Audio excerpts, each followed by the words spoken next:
નમસ્કાર, સમાચાર સાથે હું છું અક્ષય। પીએમ મોદીએ વિશ્વમાં યુદ્ધની પરિસ્થિતિમાં દેશના હિતને ધ્યાનમાં રાખીને લોકોને અપીલ કરી છે, જેમાંથી એક અપીલ આગામી 1 વર્ષ સુધી સોનું ન ખરીદવાની છે।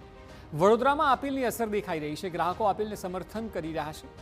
અમુક ગ્રાહકો ઘરમાં પ્રસંગ હોવાને કારણે મોંઘા ભાવમાં સોનું ખરીદી રહ્યા છે। બીજી તરફ સ્ત્રીઓ હાલ સોનાની ખરીદીના ઓપ્શન શોધી રહી હોય તેવું જોવા મળે છે, જેમાં સોનાની બદલે એસઆઈપી, એફડી અને અન્ય બચતના વિકલ્પોને પ્રાધાન્ય અપાઈ રહ્યું છે।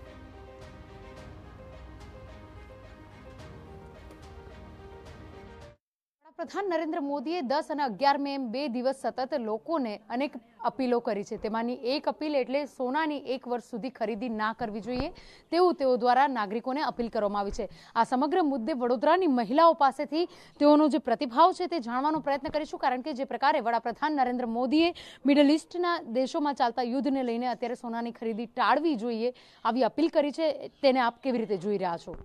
मैं ऐसा मानती हूँ कि अगर नरेंद्र मोदी जी ने कहा है तो ये हमारे देश हित के लिए है, और इसके लिए सबसे ज़्यादा ज़रूरी चीज़ है कि सोना एक अल्टरनेट नहीं है। हमारे पास बहुत सारी दूसरी भी चीज़ें हैं जो हम कर सकते हैं, और सोना अगर हम दूसरी कंट्री से ले रहे हैं और हमारे लिए अगर किसी भी तरीके से नुकसान है, मोदी जी ने जो चीज़ हमें समझाई है और मुझे लगता है कि अगर हमारे देश हित में है तो हमें वो चीज़ को फॉलो करना चाहिए। और we have various alternate also, like जैसे कि अगर हम गिफ्ट्स दे रहे हैं, गोल्ड दे रहे हैं, तो हम उसकी जगह पे कवर्स कर सकते हैं।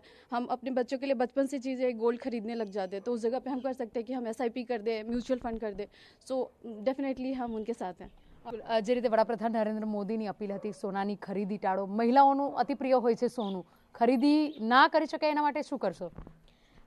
ખરીદી ના કરી શકીએ એના માટે જેમ કે કીધું કે આપણે કંઈક અલ્ટરનેટિવ્સ એના વિચારશું, અને એવું જરૂરી હોય કે ખરીદી કરવી હોય તો જે સોનું આપણી પાસે પડ્યું છે એનું પણ આપણે થોડી મજૂરી આપીને એ પણ આપણે કરી શકીએ છીએ કે જે આપણી પાસે બિસ્કિટ કે સોનાનું એવું પડ્યું છે તેની મજૂરી આપીને આપણે જે બનાવવું હોય એ બનાવી શકીએ છીએ। બિલકુલ, વડાપ્રધાન નરેન્દ્ર મોદીએ જ્યારે અપીલ કરી હતી કે સોનાની ખરીદી 1 વર્ષ માટે ટાળવી જોઈએ, આપ આ મુદ્દાને કેવી રીતે જુઓ છો? કારણ કે મહિલાઓનું પ્રિય સોનું હોય છે, પરંતુ તેની સાથે સાથે ઘણી વખત સંબંધો સાચવવા માટે પણ સોનાની ગિફ્ટ આપવામાં આવતી હોય છે। આ તમામની વચ્ચે ખરીદી ટાળવી શક્ય બનશે?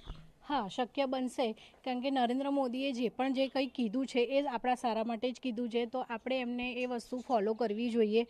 એ આપણા દેશના હિત માટે જ છે। બિલકુલ, આપ શું કહેશો આ સમગ્ર જે બાબત છે તેને લઈને? નમસ્કાર, હું હિના રાવલ।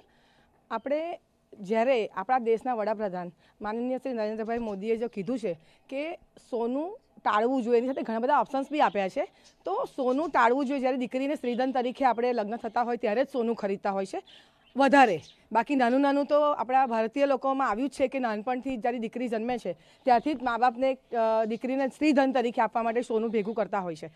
તો એ રીતે ઘણી બધા લોકો ભેગું કરેલું જ હોય છે, પણ અત્યારે એવું થાય કે ઇન્વેસ્ટમેન્ટ કરવું છે કે દીકરીને આપણે એક સ્ત્રીધન તરીકે એક ઇન્વેસ્ટમેન્ટ તરીકે સોનું આપીએ, પણ અત્યારે સો મેની વેરિએશન્સ કે તમે એફડી પણ આપી શકો કે એફડી કરી આપી દો પૈસાની, તો એમાંથી અને એને રોજગારી ઊભી કરવા માટે તમે સ્વિંગ મશીન્સ છે કે એક રોજગાર ઊભો કરી આપો કે એનાથી અર્નિંગ વધી શકે। બિલકુલ, તો જે રીતે વડોદરાની મહિલાઓ કહી રહી છે કે વડાપ્રધાન દ્વારા જે રીતે અપીલ કરવામાં આવી છે તેને પૂરેપૂરું સમર્થન આપી રહ્યા છે।